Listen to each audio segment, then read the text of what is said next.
Hoy te traigo unos cuantos trucos para mejorar tu texto. Hola, hablantes, soy Alberto Bustos y esto es otro vídeo del blog de lengua para hablar y escribir mejor. Si aplicas estos consejos, tu texto va a mejorar un 10 o un 15%. ¿Te parece poco? Pues imagínate que al dinero que tienes en el banco le pudieras sacar un rendimiento del 10 o el 15%. 1. Muy evitable. Muy es un superlativo. Muy interesante, muy cuidadoso. En principio está ahí para dar más fuerza a lo que decimos o a lo que escribimos. No es lo mismo grande que muy grande. No es lo mismo fuerte que muy fuerte.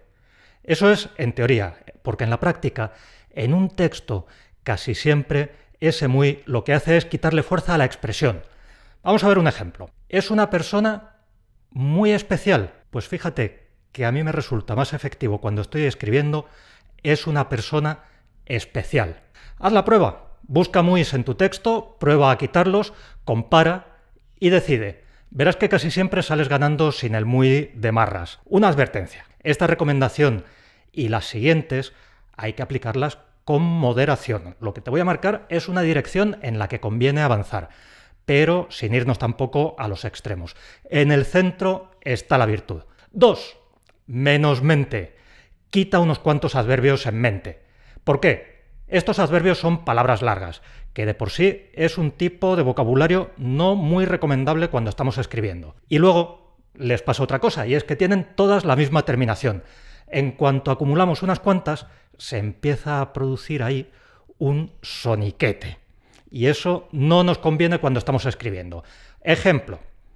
Efectivamente, lo solucionó rápidamente de una manera excepcionalmente eficiente.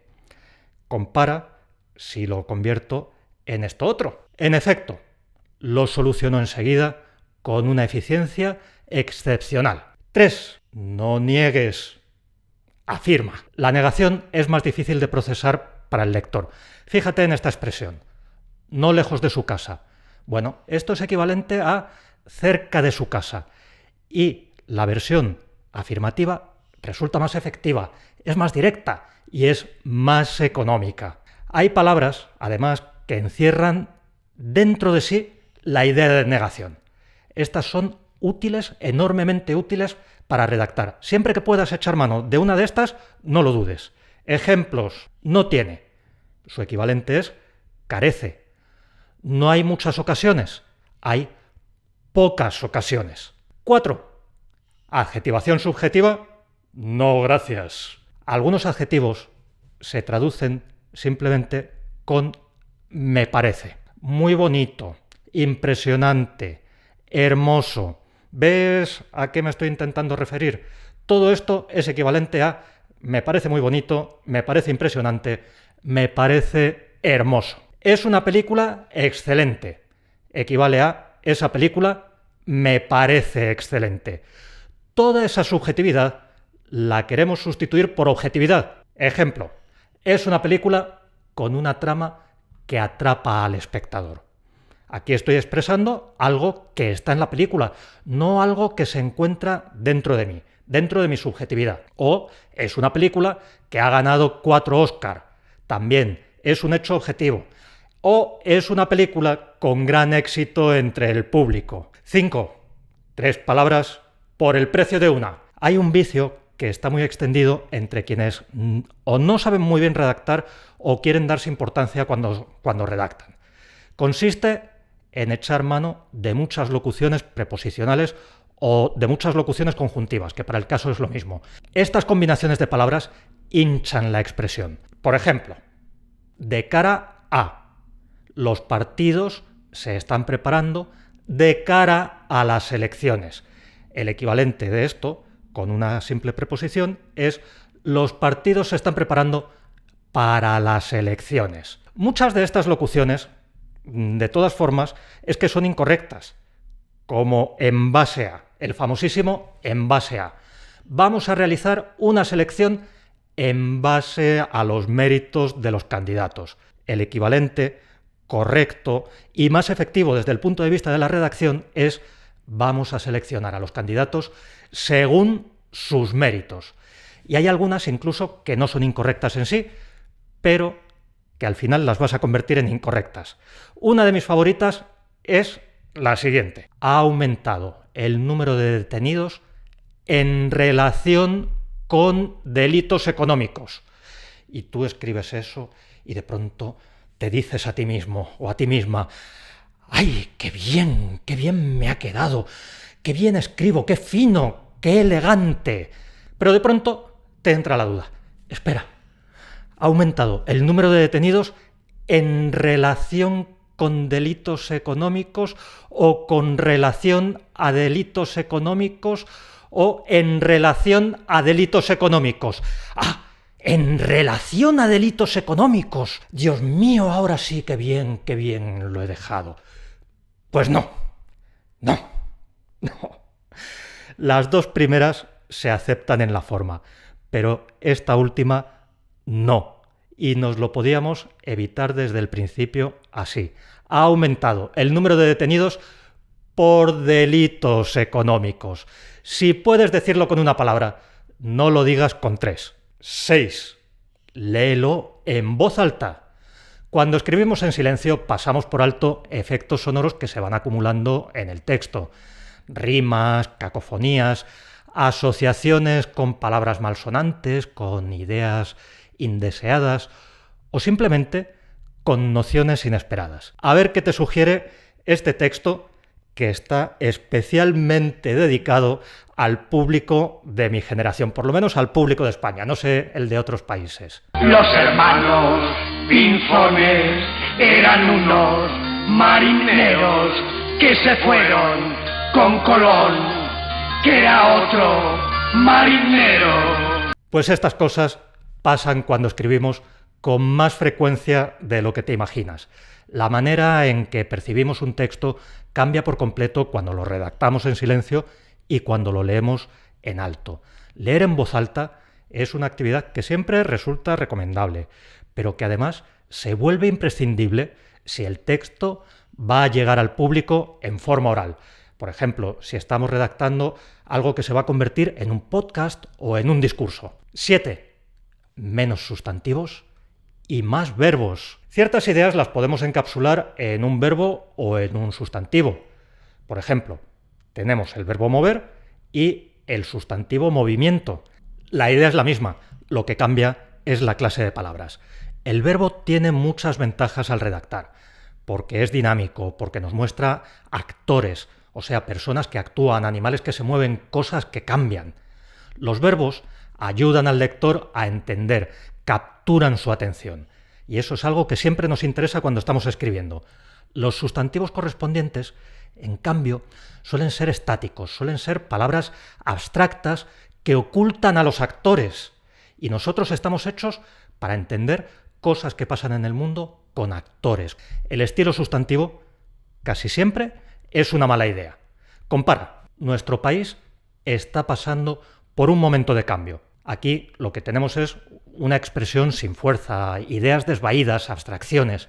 En cambio, mira este otro ejemplo. Nuestro país está cambiando. La expresión de pronto se ha vuelto dinámica, concreta. O vamos a ver esto otro. El acceso a la vivienda se ha dificultado enormemente para la clase media londinense. Nos estamos manteniendo en un plano general, en un plano abstracto, donde no hay nada especial que llame la atención. En cambio, esto otro funciona de manera más efectiva. La clase media no consigue acceder a la vivienda en Londres. Ahora estamos hablando de algo que le pasa a gente que vive en un sitio. Y podríamos afinar más con esta oración, pero ya algo hemos avanzado. 8. Abajo la pasiva.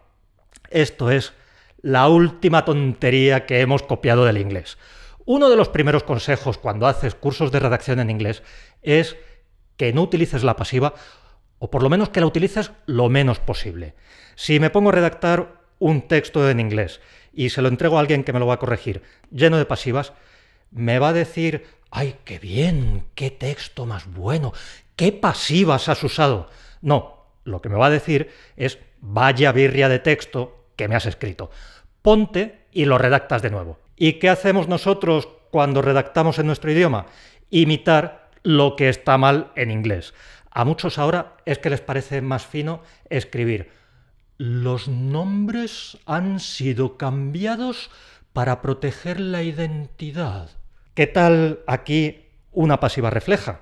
Por ejemplo, los nombres se han cambiado para proteger la identidad de las personas, etc. Otro tipo de pasiva evitable: 2 hombres han sido asesinados. Para esto tenemos la tercera persona del plural de toda la vida. Han asesinado a 2 hombres. Esto es más idiomático, es más propio de nuestro idioma. Es más directo, es más elegante, es mejor, lo mires por donde lo mires. No quiero pasivas. Y luego, lo peor de lo peor es una pasiva que solo está ahí para estorbar, porque vendría mejor directamente una activa con su sujeto y su todo. Mira este ejemplo. El culpable fue detenido por la policía. Más recomendable, lo miremos por donde lo miremos, es esto otro. La policía detuvo al culpable. 9. Infinitivos seguidos. Cuando encuentres 2 infinitivos uno detrás del otro, sospecha. Muchas veces uno de los dos es superfluo. Por ejemplo, la libertad de poder elegir. Es mucho mejor escribir la libertad de elegir. No siempre va a ser así, no siempre nos va a sobrar uno de los infinitivos, por supuesto, esto no es una verdad absoluta, pero estate pendiente y ya verás que muchas veces esto que te estoy diciendo se cumple. Una advertencia: si hay una preposición por medio, ya no cuentan como 2 infinitivos seguidos. 10. Redúcelo un 20%. No nos engañemos. 1 de cada 5 palabras que has puesto en ese texto sobra. Algunos de los consejos de antes ya nos conducen en esta dirección de condensar, reducir, cortar ese escrito que estamos preparando. Una regla de oro: si después de revisar un texto no le has quitado por lo menos una quinta parte, es que no has hecho gran cosa. Solo hay una cosa peor que un texto mal redactado, y es un texto mal redactado y encima largo. Mira, si tú no te tomas la molestia de trabajar tus textos, ¿por qué se va a tomar alguien el trabajo de leerlos? Como en casi todo, en esto vamos mejorando con la práctica. Cuando empecé a aprender algo sobre redacción, yo revisaba mis textos y los dejaba prácticamente en la mitad. Después, con el tiempo, ya me he ido acostumbrando a redactar desde el principio de forma más económica. Pero aún así, cuando releo, siempre sobra, siempre me sobra algo, siempre tengo que estar con la tijera en la mano. Y ahora, la curiosidad del día. Esa hermosa tradición del blog de lengua. ¿Cuándo se empieza a utilizar la tilde? En latín no había tilde porque no hacía falta. Un romano sabía automáticamente dónde tenía que cargar el golpe de voz en una palabra. En castellano la cosa cambia. No es lo mismo término que termino o terminó. Sin embargo, nuestros antepasados tardaron mucho tiempo en introducir la tilde en nuestro sistema ortográfico. Hay que esperar hasta el siglo XVI para encontrárnosla en los textos. Y no fue un invento nuestro, la copiamos del griego, que ya utilizaba estas marcas desde el siglo III a.C.